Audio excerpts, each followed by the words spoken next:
Scientist थे नाइसा, आयरा और अहाना, और तीनों ने करा corrosion of iron. Hello everyone, welcome you all to learn science with Neha.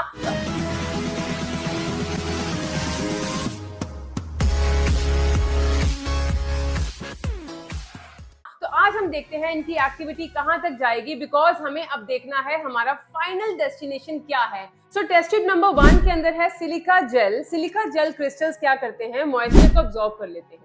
तो मतलब फर्स्ट टेस्ट ट्यूब के अंदर सिर्फ और सिर्फ एयर रह जाएगी, मॉइस्चर खत्म हो जाएगा। सेकेंड टेस्ट ट्यूब के अंदर एयर भी है और वाटर भी है, दैट मीन्स करोजन के होने के चांसेस 100% हैं, because these are the two conditions which are required for corrosion of iron to occur. अब थर्ड टेस्ट ट्यूब ने हमने क्या ट्रिक करा, सबसे पहले हमने वाटर को बॉईल करा और बॉइलिंग वाटर को डाला। तो बॉईल करने से क्या हुआ, बॉईल करने से वाटर के अंदर की एयर जो है वो बाहर निकल गई और उसके ऊपर हमने डाल दिया ऑयल, ताकि और एयर अंदर ना एंटर कर पाए। तो मतलब थर्ड टेस्ट ट्यूब के अंदर सिर्फ वाटर है लेकिन एयर नहीं है। तो हमें देखना है आफ्टर 3-4 डेज कि इनमें से कौन सी टेस्ट ट्यूब प्रॉपर्ली करोड हो जाती है। साथ में हमने टेस्टर के लिए छोटू नेल्स भी डाले हैं, अगर आप देखो ध्यान से, ताकि बड़े नेल का भी समझ आएगा और छोटे नेल तो हमें दिखेंगे नहीं, बिकॉज उनका कलर बिल्कुल चेंज हो जाएगा अगर उनकी करोजन हो चुकी है। अब मैं आपको दिखाऊं इनको पहुंचना कहां तक है। इनको पहुंचना है इस लेवल तक। So this is actually the rusting of iron, that is iron oxide layer is formed, और ये होती है totally flaky.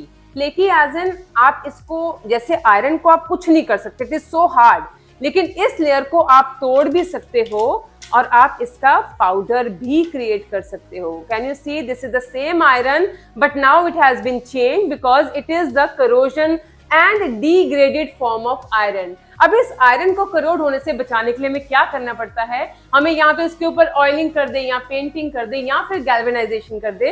That is iron को अगर आप जिंक से कवर कर दोगे, that will prevent it from rusting। Plus इसी आयरन को हम स्टील की फॉर्म में लेते हैं, that means you can use it as alloying also, so stay tuned।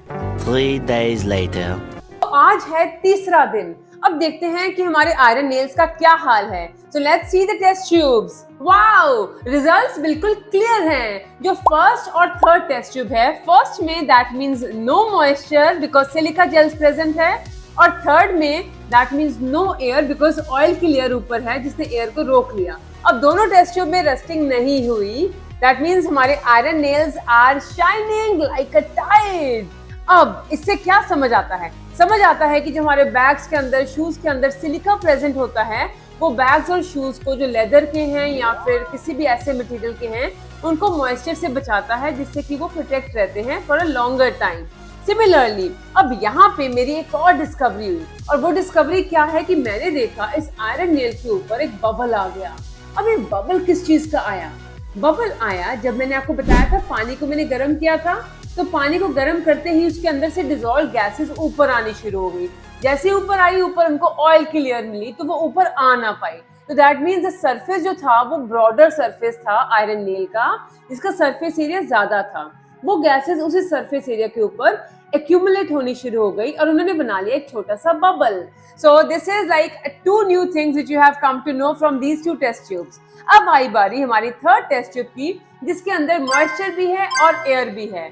अब इस टेस्ट ट्यूब में बन चुका है iron oxide in the form of powder, जो कि नीचे बैठ रहा है, which is a brown powder like this।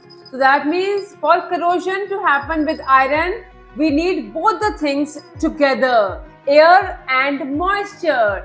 That's all for today. Hope you like my video. Do like, share and subscribe to my YouTube channel and press the bell icon to get the regular updates.